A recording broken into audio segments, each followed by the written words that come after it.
క్రీస్తు యేసుకు కలిగిన ఈ మనసు మీరును కలిగి ఉండండి. క్రీస్తు యేసుకు కలిగిన ఈ మనసు, క్రీస్తుకి ఏ మనసు తెలుసా? ఒక ఆదివారం వచ్చి ఇంకొక ఆదివారం ఎగ్గొట్టే మనసు, అబద్ధాలాడే మనసు, ఇవి ఉంటాయి ఆయనకి. మరి ఆ వాక్యం ఎప్పుడు నెరవేర్చబడుతుంది మనలో? క్రీస్తు యేసుకు కలిగిన అలాంటి మనసు మనలో కూడా ఉండాలి. ఇతరుల బాధలు మనల్ని వారి బాధలు పంచుకోవడం, ఇతరుల్ని మనలాగా నిన్ను వల్ల నీ పొరుగు వారిని ప్రేమించే విధానం ఎప్పుడు వస్తుంది నీకు?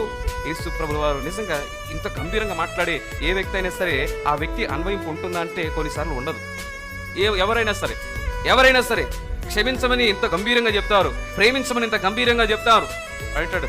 వాడు ఏం చేస్తాడంటే ఎదుటి వాడి కంట్లో ఉన్న నలుసును చూస్తాడు, కానీ వాడి కంట్లో ఏముంది? దూలం ఉంటుంది, పెద్ద దూలము. ఆ యానిమేషన్ ఒకసారి ఆలోచించేయండి.